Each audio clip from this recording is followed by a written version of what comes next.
Ayaw na pong tigilan ni Senador Amy Marcos ang itinuturing na kapatid na nakakatanda ni Pangulong Ferdinand Marcos Jr. or President Bongbong Marcos Jr.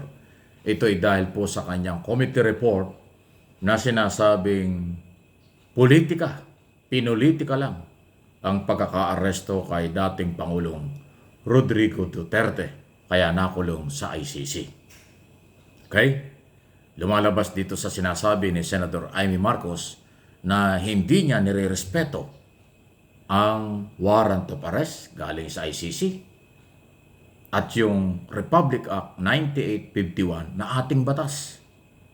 Ano ba sinasabi ng Republic Act 9851 Section 11 yata kung di ako nagkakamali na talagang dapat i-turn over o i-turn over ng Philippine government.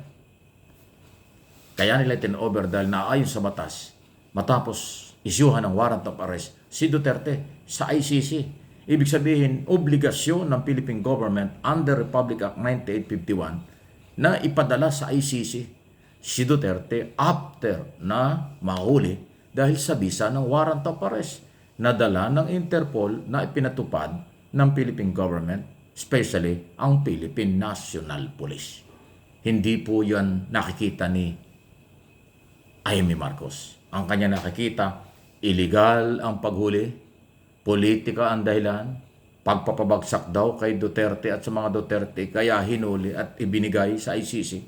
Wow! Wow naman, Amy. Wala kang malasakit kahit gabuhok doon sa kawawang naging biktima ng tukhang ng Duterte administration? Nabubulag ka ba? Nabibingi ka?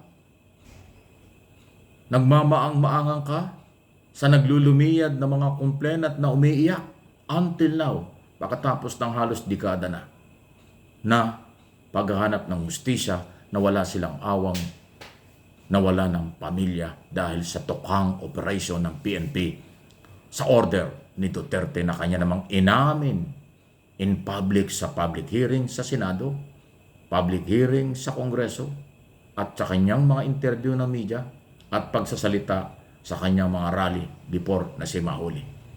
Hindi ka kasi nag-attend sa hearing nung nang patawag ng hearing si Risa Ontiveros na doon ay ulit-ulit niyang inamin ang kanyang kasalanan, ang kanyang ginawa.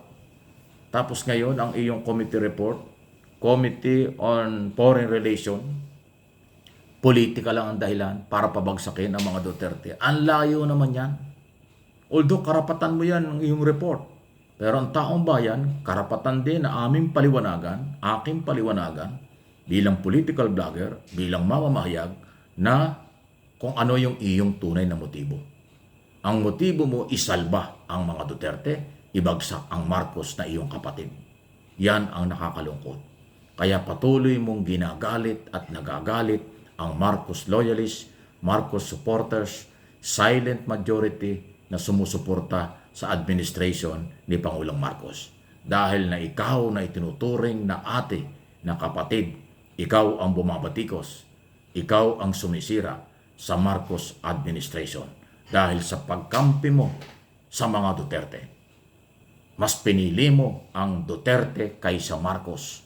Paano ka naman paniniwalaan at susuportahan dito sa iyong committee report at sa iyong sinasabi na politically motivated? Pamumulitika lang ang ginawa ng gobyerno laban sa mga kay Pangulong Duterte, dating Pangulong Duterte, kaya nakulong. Malayo po yun, hindi ganon. Sa tingin mo, ang ICC naniniwala sa politika sa Pilipinas? Walang pakialam ang ICC. Dahil ang ICC ay samahan ng maraming bansa sa mundo na walang pakialam sa political at personal at internal problem, political issue sa Philippine government. Kaya nag-issue ng warrant of arrest dahil mayroong probable cause. May dahilan matapos pag-aralan ng ICC ang mga dokumentong ipinail ng mga complainant na biktima ng tukhang. At yung nagreklamo na nangunguna dyan ay ang Magdalo Group ni Senador Trillanes at ni Gary Alejano. 2017 pa ipinailang kaso, Aimee. Hindi mo alam yon? Ngayon, kayo bang mga Pilipinong nanonood at nakikinig dito sa aking channel, sa tingin ba nyo kapanipaniwala si Aimee? Pagkatapos niyang magdeklara at ipagpalit ang pangalan ng Marcos sa mga Duterte, mas sinahamahan niya si Sara Duterte kaysa sa kay Pangulong Marcos. Pagkatapos gagawa siya ng committee report against Marcos, against government. Walang respeto sa Republic Act 9851. Walang respeto sa International Criminal Court, warrant of arrest. Diba? Kasi ang committee report at recommendation after ng mga hearing, masarap basahin at paniwalaan kung hindi bias. Masarap paniwalaan at intindihin kung naging neutral from day one. Kaso day one pa lang, hinaras mo na yung mga cabinet secretary ng iyong kapatid At si General Torre na PNP. Dahil ang tingin nyo, illegal ang pag-aresto. Hinaras si Duterte. Hindi mo man lang binigyan ng pagkakataon ang executive privilege, ang karapatan ng Estado na gampanan ang kailang tungkulin, pagsuporta sa Interpol dahil member tayo ng Interpol, pagpapatupad ng batas dahil yan ay obligasyon ng Executive Department. Hindi man lang sumagi sa iyong kaisipan na merong kapangyarihan ng Estado under ni Pangulong Marcos na iyong kapatid. Yun lang po yun. Di ba?